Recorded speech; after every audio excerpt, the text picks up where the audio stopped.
इस कहानी की शुरुआत होती है साल 1991 में, जब यश चोपड़ा की बहुचर्चित फिल्म लम्हे बुरी तरह से फ्लॉप हो जाती है।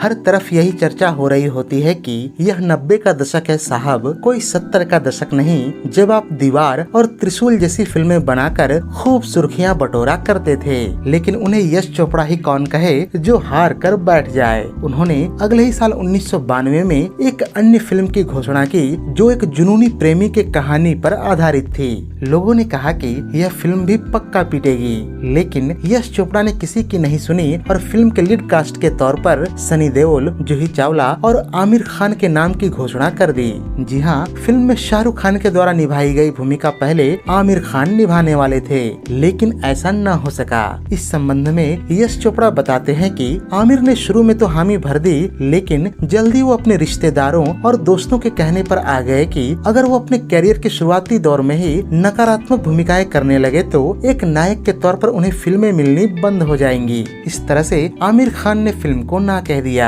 आगे यश चोपड़ा बताते हैं कि इसके बाद उस भूमिका के लिए संजय दत्त और अजय देवगन से भी संपर्क किया गया।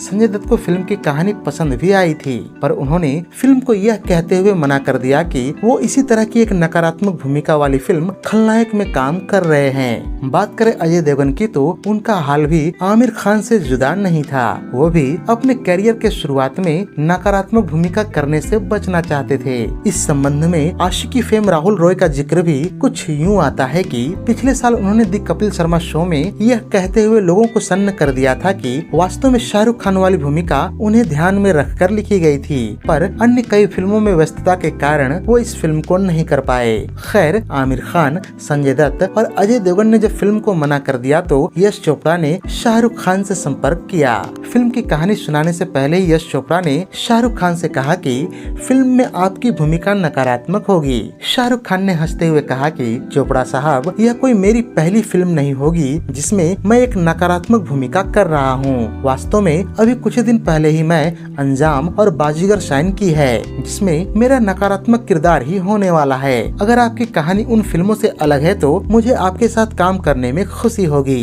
जब यश चोपड़ा ने फिल्म की कहानी शाहरुख खान को सुनाई तो उन्हें यह काफी हद तक अंजाम जैसी ही लगी, लेकिन शाहरुख खान यश चोपड़ा जैसे दिग्गज फिल्मकार के साथ काम करने का मौका खोना नहीं चाहते थे, अतः उन्होंने फिल्म के लिए हामी भर दी। खैर, अब यहाँ से थोड़ा पीछे जाकर यह जानने का प्रयास करते हैं कि इस फिल्म के लिए यश चोपड़ा को कैसे प्रेरणा मिली और किसने इसका नाम डर रखा था। दरअसल हुआ कुछ यूँ था कि एक दिन उदय चोपड़ा और ऋतिक रोशन दोनों साथ में एक हॉलीवुड फिल्म देख रहे थे जिसका नाम था डेड काम। यश चोपड़ा के ड्राइंग रूम में बैठे दोनों फिल्म को देखकर काफी जोर जोर से प्रतिक्रियाएं दे रहे थे। अभी फिल्म का क्लाइमेक्स चल ही रहा था कि यश चोपड़ा वहां आ पहुंचे। दोनों ने यश चोपड़ा से कहा कि फिल्म बहुत ही जबरदस्त है, आपको भी ऐसी ही कोई फिल्म बनानी चाहिए। उन दिनों फिल्म लम्हे के फ्लॉप होने के बाद यश चोपड़ा किसी कहानी के तलाश में थे, अतः उन्होंने सोचा कि चलो इसे भी देख लिया जाए, शायद कोई नया शगुफा मिल जाए। इस तरह से फिल्म को शुरू करके फिर से लगाया गया और तीनों बैठकर उसे देखने लगे। फिल्म सचमुच ही बहुत जबरदस्त थी। अगले ही दिन यश चोपड़ा ने अपने बड़े बेटे आदित्य चोपड़ा को भी फिल्म दिखाई और उन्हें भी यह काफी पसंद आई। इस तरह से यश चोपड़ा के पास एक नया आइडिया आ चुका था जो कि एक जुनूनी प्रेमी के इर्द गिर्द घूमती थी। अब बारी आई इस पर एक रोचक कहानी बुनने और फिल्म की पटकथा लिखने की। इसकी जिम्मेवारी यश चोपड़ा ने हनी ईरानी को दी, जो कि उन दिनों अपने जीवन के बुरे दौर से गुजर रही थी। यहाँ आपको बताता चलूं कि हनी ईरानी जावेद अख्तर की पहली पत्नी और फरहान अख्तर तथा जोया अख्तर की मां हैं। जावेद अख्तर ने इनसे तलाक लेकर शबाना आजमी से दूसरी शादी कर ली थी। खैर, अब हम वापस लौटते हैं फिल्म की ओर और जानते हैं कि आखिर इस फिल्म का नाम डर किसके सलाह पर रखा गया। दरअसल जिस प्रकार इस फिल्म की शुरुआत होने में उदय चोपड़ा और ऋतिक रोशन का बहुत बड़ा हाथ था, उसी तरह इसके नामकरण में भी उन्होंने महत्वपूर्ण भूमिकाएं निभाई थी। इसके बारे में उदय चोपड़ा कहते हैं कि जब मैं और ऋतिक रोशन डेढ़ काम को देख रहे थे तो ऋतिक रोशन ने कहा कि जब मैं बड़ा हो जाऊंगा तो इसी तरह की एक फिल्म बनाऊंगा जिसका नाम रखूंगा डर। इस तरह से यहाँ यह कहा जाए तो गलत नहीं होगा कि फिल्म के नामकरण का श्रेय ऋतिक रोशन को जाता है। इसके अलावा यहाँ आपको यह जानकर भी बड़ी हैरानी होगी कि शुरू में इस फिल्म का नाम किरण रखा जाना था, जो कि फिल्म की नायिका और इसमें प्रयुक्त सुप्रसिद्ध डायलॉग आई लव यू किरण से प्रेरित था। हालांकि आई लव यू किरण के इस कॉन्सेप्ट में कुछ भी नयापन नहीं था। वास्तव में इससे पहले ठीक ऐसा ही डायलॉग नसीरुद्दीन शाह की साल 1986 में आई फिल्म शर्त में भी सुनने को मिला था।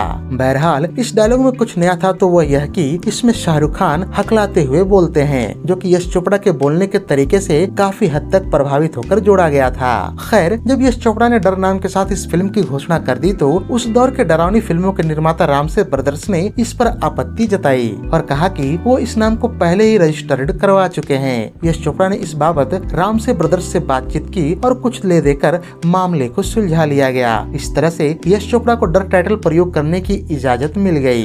बहरहाल अब चलते हैं फिल्म के नायक सनी देओल की तरफ और जानते हैं कि उन्होंने इस फिल्म को खुशी खुशी तो साइन कर लिया, लेकिन ऐसा क्या हुआ कि इसके बाद उन्होंने यश चोपड़ा और शाहरुख खान के साथ दोबारा ना काम करने की कसम ही खा ली। दरअसल शुरू में जब यश चोपड़ा ने सनी देओल को इस फिल्म के लिए संपर्क किया तो उन्होंने दो भूमिकाओं के विकल्प दिए। पहला नेवी ऑफिसर सुनील मल्होत्रा का और दूसरा जुनूनी प्रेमी राहुल मेहरा का। सनी देओल, जो कि उन दिनों एक धाकड़ नायक के तौर पर काफी चर्चित थे, अतः उन्होंने अपनी छवि के अनुसार एक नेवी ऑफिसर बनना ज्यादा मुनासिब समझा। लेकिन उन्हें क्या पता था कि उनकी नायक की यह भूमिका आगे चलकर इतनी बदल दी जाएगी कि वो एकमात्र शो पीस बनकर रह जाएंगे और नकारात्मक भूमिका में होने के बावजूद शाहरुख खान सारी वाहवाही लूट लेंगे। बहरहाल जब इस फिल्म की शूटिंग का अंतिम चरण गुजरने लगा तो सनी देओल को इस बात का अनुमान हो गया कि उनके साथ कुछ बुरा होने वाला है। दरअसल फिल्म के क्लाइमेक्स के एक सीन के दौरान सनी को शाहरुख खान के द्वारा चाकू मारते दिखाया जाना था।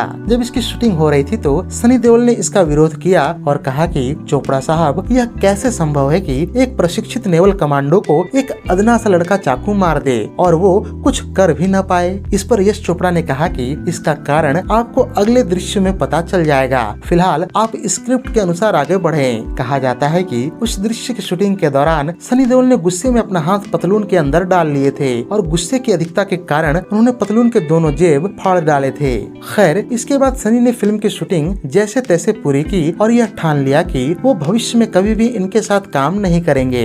बात करें फिल्म की मुख्य नायिका की तो यह भूमिका शुरू में श्रीदेवी को ऑफर हुई थी, पर वो यश चोपड़ा के साथ एक अन्य फ्लॉप फिल्म करना नहीं चाहती थी। इस तरह से उन्होंने इसे बहाना बनाकर मना कर दिया। ऐसे में उन दिनों के दूसरी श्रीदेवी के नाम से मशहूर दिव्या भारती से भी संपर्क किया गया, लेकिन उनके साथ भी बात नहीं बन पाई। इसके पीछे एक कहानी कुछ यूँ मशहूर है कि आमिर खान फिल्म की नायिका के तौर पर दिव्या के जगह पर जूही चावला को चाहते थे, क्योंकि इससे पहले उनकी जोड़ी की फिल्म कयामत से कयामत तक बेहद ही कामयाब रही थी।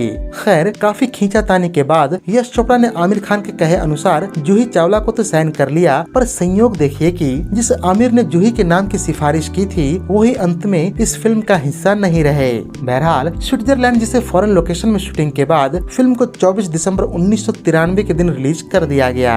फिल्म ने जोरदार शुरुआत करते हुए कुल 10 करोड़ 75 लाख रुपए कमाए तथा कमाई के मामले में उस साल की आंखें और खलनायक के बाद तीसरी सबसे ज्यादा कमाऊ फिल्म भी बनी। तो ये थी साल 1993 की लोकप्रिय फिल्म डर पर हमारी एक विशेष प्रस्तुति। उम्मीद है कि आपको यह वीडियो बेहद ही पसंद आई होगी। अगर वीडियो पसंद आई हो तो इसे लाइक और शेयर भी कर दें। और हाँ, अगर आप इस चैनल पर नए हो और ऐसे दिलचस्प वीडियोस को देखने का शौक रखते हो तो चैनल को सब्सक्राइब करके बेल आइकॉन में ऑल का बटन भी दबा दें। धन्यवाद।